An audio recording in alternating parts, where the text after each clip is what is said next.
Hola genios, bienvenidos a VisiNews. Hoy nos toca empezar nuevo tema, el movimiento armónico simple. Así que si quieres entender su concepto y características, no te pierdas este vídeo.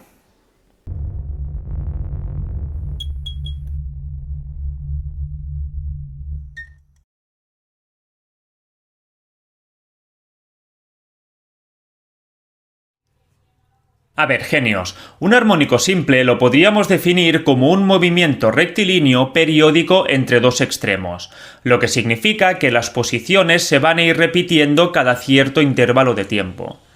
Normalmente está causado por una fuerza elástica, como sería el caso de este cuerpo unido a un muelle. Al estirar de él se genera una fuerza recuperadora, esta flechita amarilla, que hace que el cuerpo regrese permanentemente al punto de equilibrio, de ahí que el movimiento sea periódico. Más adelante estudiaremos esta fuerza en profundidad en otro vídeo, pero ahora nos centraremos en las tres características elementales que nos importan: la amplitud, el periodo y la frecuencia. Antes por eso comentar unos aspectos importantes. Primero, aunque aquí lo hayamos representado en vertical, el movimiento podría ser horizontal, diagonal o en cualquier dirección, pero todo lo que estudiemos a lo largo del tema será válido sea cual sea. Segundo, todo armónico tiene un punto de equilibrio situado en el centro de la oscilación, el que sería nuestro punto de referencia. Así, si nos encontramos por encima o a la derecha, la posición será positiva, y si estamos por debajo o a la izquierda, negativa. Tercero, para que lo tengáis en cuenta de cara a los problemas, a la posición también se la conoce como elongación. Simplemente recordadlo porque muchas veces veréis que la llaman así en los ejercicios. Y dicho esto, ahora sí, vamos a por las características y a resolver un pequeño ejemplo práctico. La primera, la amplitud, simbolizada con una A y medida en metros, se define como la distancia desde el punto de equilibrio hasta uno de los extremos, ya sea hacia un lado o hacia el otro. Sería lo equivalente a la elongación máxima, la más alejada del equilibrio.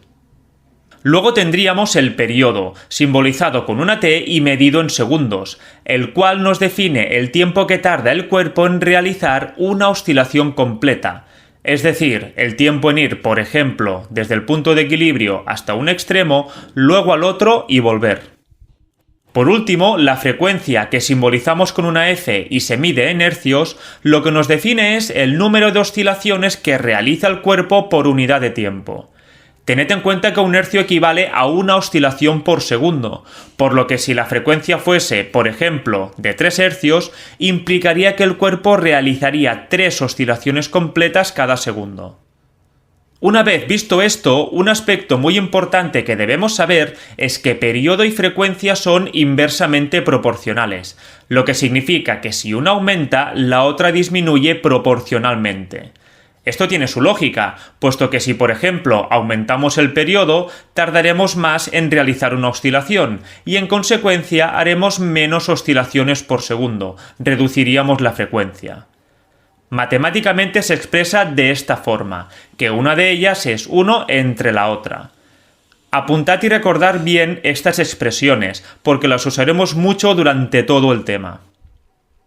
Una vez entendidas estas tres características elementales, para terminar el vídeo solo nos queda por ver un aspecto muy importante de cara a la ecuación del movimiento. Atentos.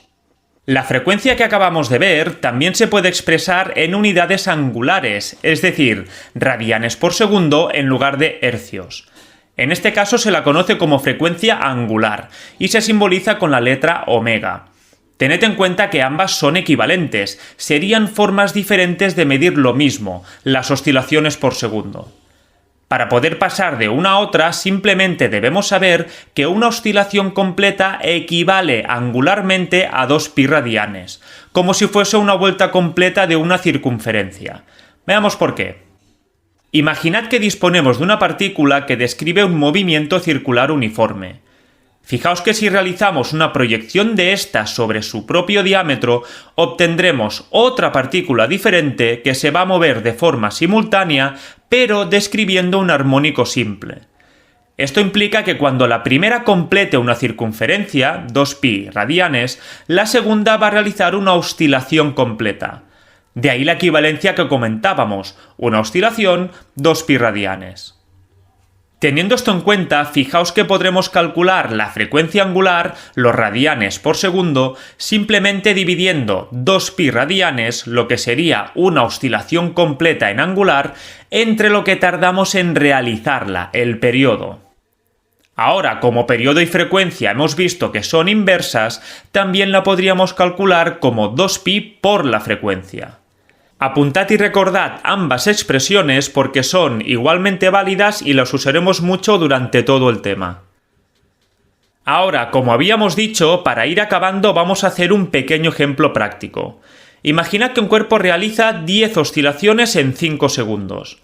Podríamos deducir fácilmente dividiendo que la frecuencia sería de 2 hercios, 2 oscilaciones por segundo. Con esta podríamos calcular el periodo aplicando la expresión de arriba, 1 entre la frecuencia, dándonos en este caso 0,5 segundos. Fijaos que los resultados coinciden. Tardas medio segundo en realizar una oscilación, realizas 2 oscilaciones cada segundo. Finalmente, con lo que tenemos, podríamos calcular la frecuencia angular multiplicando 2π por la frecuencia o dividiendo 2π entre el periodo, dando en ambos casos 4π radianes por segundo. Si os fijáis, tal y como habíamos dicho, el valor de la frecuencia y la frecuencia angular coinciden, puesto que 4π radianes por segundo serían 2 ciclos completos cada segundo, 2 hercios. Bueno, genios, pues con esto daríamos el vídeo por finalizado. En el siguiente, partiendo de estas características estudiadas, vamos a entender y a deducir la ecuación del armónico simple. Nos vemos en el próximo vídeo, genios. Que la ciencia os acompañe.